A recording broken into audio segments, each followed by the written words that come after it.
ఒక వీడియో, ఆ వీడియో చూసి దాదాపు తెలుగు వాళ్ళందరూ సినిమాని ప్రేమించేవాళ్ళు, అలానే తెలుగు తెలిసిన ప్రతి ఒక్కళ్ళు, మెగా కుటుంబం తెలిసిన ప్రతి ఒక్కళ్ళు ఎమోషనల్ అయ్యారు.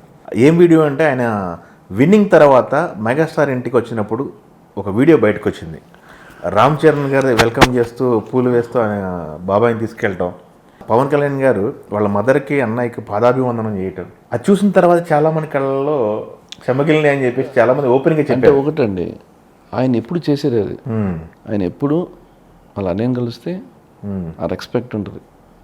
అన్నయ్య లైక్ ఎ ఫాదర్. ఓకే. ఆయన అన్నయ్యకి ఎవరైనా ఏ మాట అంటే ఆయన వదలడు, అంత ప్రేమ. సో వదిన అంటే అంత ప్రేమ. సో ఆయనకి ఇప్పుడు కాదు, ఎప్పటి నుంచైనా ఆయన ఉంది ఆయనకి. ఓకే. ఆయన డిప్యూటీ సీఎం అయిన తర్వాత ఆయన వచ్చి చూస్తే it's a beautiful thing. But ఏంటంటే ఆయనకి ఆ కల్చర్ ఉంది బేసిక్గా. He have that. పేరెంట్స్కి ఎట్లా హౌ రెస్పెక్ట్ చేయాలి అనేది నేనే ఆయన చాలా నేర్చుకున్నాను. I can say. So it's really it's emotional. ఇప్పుడు ఒక స్టేజ్ మీద ఆయన వెళ్ళి నేరుకెళ్ళి స్టేజ్లో అనేక కాళ్ళు పడడం అనేది అంత ఇది కదా. ప్రమాణ స్వీకారం అయిన తర్వాత అదే అన్నాకండి, ప్రధానమంత్రి ఆయనకి అక్కడ ఆయన మర్చిపోతారు. నేను డిప్యూటీ సీఎం అని మర్చిపోతాను. నేను తమ్ముడిని అంతే. ఆ స్టేజ్ మీద ఇంకా చాలా జరిగినాయి. మీరు నోటీస్ చేశారు, చేసే ఉంటారు కాబట్టి, పవన్ కళ్యాణ్ గారు వాళ్ళ బ్రదర్కి పాదాభివందనం చేయటం. ఇటు పక్క చూస్తే బాలకృష్ణ గారు వాళ్ళ సిస్టర్ని 4 మీద ముద్దు పెట్టుకోవడం. ఇంకొక పక్క చూస్తే పవన్ కళ్యాణ్ గారి బ్లెస్సింగ్స్ లోకేష్ తీసుకోవడం. ఇవి ఇట్స్ బ్యూటిఫుల్ మెమరీస్ అండి వాళ్ళు.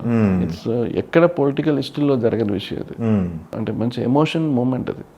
That is a beautiful moment. దీని మూమెంట్ కోసమే కదండి ఇన్ని సంవత్సరాలు వెయిటింగ్. అండ్ దాని తర్వాత కూడా ఇప్పుడు అంత క్లోజ్గా అంత ఒక ఫ్యామిలీలా ఉన్నారంటే సో రియల్లీ వాళ్ళ బాండింగ్ మెంటల్ ఎంత స్ట్రాంగ్ ఉన్నారనేది. వన్స్ ఎవరైనా కళ్యాణ్తో చాలా క్లోజ్గా వెళ్తే దే వోంట్ లీవ్ కళ్యాణ్ గారు. Okay. So that is attachment అది. ఓకే. ఆయనతో ఒకసారి క్లోజ్గా ఉంటే దట్ విల్ బి ఈ విల్ అంటే నేను అన్నాను కంటే మనం ఆయనతో ఇన్ని సంవత్సరాలు ఉన్నానంటే మేము బయట వాళ్ళ గురించి మాట్లాడము, ఎవరి గురించి బిగ్ చేసుకోము, మా గురించి మాట్లాడుకుంటాం, ఇంతే. That is a friend bonding. Good. It's not మనం ఎట్లా ముందుకెళ్ళాలి, ఎట్లా సక్సెస్ చేసుకోవాలి, ఎట్లా హార్డ్ వర్క్ చేయాలి, ఇవే ఉంటాయి తప్ప it's age is just number. We have to. ఇప్పుడు కూడా మేము ఎవ్రీ టైం అంటప్పుడు ఇట్లా చేయాలి అట్లా అనుకుంటా అనే ఉంటుంది తప్ప వేరే nothing. Age is just number అన్నారు మీరు. ఫిజికల్గా మీరు చూస్తుంటే ఫిట్నెస్ గట్టి మెయింటైన్ చేస్తున్నట్టున్నారు. ఏంటి ఫిజికల్ ఫిట్నెస్ ఎట్లా చేస్తున్నారు? డే ఎలా గడుస్తుంది మీకు? డైట్ ఏంటి? మీ డైట్ ఏంటి? మేము ఎట్లా అంటే నేను పర్సనల్ నేను మా 8-9 yearsగా నేనే కుక్ చేస్తాను ఇంట్లో అందరికీ.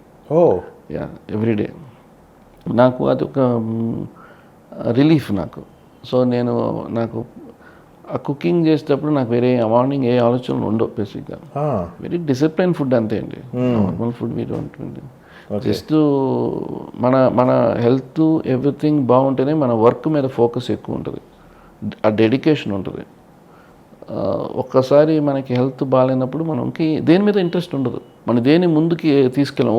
ఓకే ఇంకా చాలు అనే స్టేజ్ వస్తుంది. సో కళ్యాణ్ గారు కూడా వెరీ ఫాస్టింగ్ ఎక్కువ చేస్తారు. అంటే ఎప్పుడు తినాలో అప్పుడు తింటాం అండి అంతే. మేము ఎప్పుడైనా బాగా తినాలంటే ఆ రోజు తింటాం. బట్ ఏంటంటే వీ హ్యావ్ దట్ కంట్రోల్. రెస్టారెంట్కి వెళ్ళి తినేది ఏమీ లేదు. ఇప్పుడు మేము చెన్నైలో ఉన్నప్పుడు రెస్టారెంట్స్కి ఇద్దరు వెళ్ళేవాళ్ళు తప్ప లేదు. ఆయన బయటకు వస్తే ఇంకేమైనా ఉందా? రోడ్డు మొత్తం బ్లాక్ అయిపోయినట్టు. ఇప్పుడు అదే అండి. ఇప్పుడు కూడా ఆయన వెళ్తే ఈవెన్ నోటీస్ అండి ఆయనలో బ్యూటీ ఏంటంటే పబ్లిక్లో ఆయన వెళ్ళి ఎవరైనా ఒకళ్ళు కరెక్ట్గా ఎంతోమందిలో ఒకళ్ళు స్ట్రగుల్ పడుతాం కరెక్ట్గా చూస్తారు. ఆయన చూసి పిలుస్తారు. అది నాకు అనిపిస్తుంది, నేనే అనుకుంటాను కరెక్ట్గా చెప్తారు ఇతను. సో వాళ్ళ పిలిచి మాట్లాడి పిక్చర్ చేసి వెళ్ళి ఇప్పుడు కొంతవరకు ఆయన ఆఫీస్ దగ్గర నేను చేసేటప్పుడు మా వర్కర్స్ ఈ యాక్టర్స్ అంతా వచ్చి ఫోటో అంటే రండి తీసుకోండి. ఈ డోంట్ నెవర్ థింక్ నేను డిప్యూటీ సీఎం అట్లా ఉండదు ఆయనకి. నేను చెప్పి ఫ్రీగా ఫోటోలు తీసుకుంటారు. ఓకే. నేనేది ఇప్పుడు నేను ఫ్యూ డేస్ బ్యాక్ ఇట్లా ఆయన అంతా కలిసి ఉంటారు. ఆయన ఫుడ్ ఏంటి సార్ పరిస్థితి? ఇష్టమైన ఫుడ్ ఏంటి? నాన్ వెజా వెజా? ఏంటి పరిస్థితి మీకు No, ఇద్దరికి? no, no. నేను మోర్ ఓవర్ వెజిటేబుల్ తింటాను, బట్ సార్ ఏంటంటే చాలా తక్కువ. ఏవో ఇంత తినేది ఎప్పుడు ఉండదు. ఇప్పుడు కాదు, ఎప్పుడు లేదు. ఎలక్షన్ టైంలో ఉన్నప్పుడు బాగా యూనో స్పీచెస్ ఇచ్చి టైర్డ్ అయిపోయి ఆయన యూనో కొంచెం హెల్తీగా తీసుకుంటారు, యోగా చేస్తారు, మెడిటేషన్ చేస్తారు. సో అందువల్ల ఆయనకి because is having a discipline. చిన్నప్పటి నుంచి ఆయన ఒక కరాటే బ్లాక్ బెల్ట్ తీసుకొని, కరాటే అంటే ఒక మెడిటేషన్ లాగా. కరాటే నేర్చుకోవడం ఎందుకంటే మీరు మైండ్ కంట్రోల్లో పెట్టుకోవడానికి. ఎంత హ్యాంగర్ కోపం ఉన్నా కూడా మీరు మైండ్లో కంట్రోల్ పెట్టుకోవడానికి. లేదంటే కరాటే చేసిన అందరూ బయటకు పోయి ఊరికనే తెలిసింది చెప్పి వీళ్ళు పోట్లాటలకు వెళ్తారు. అది కాదండి, అది డిసిప్లిన్ ఆఫ్ ఇది. సో ఆ మైండ్ మన కంట్రోల్గా పెట్టుకోవడానికే ప్రాక్టీస్. ఓకే.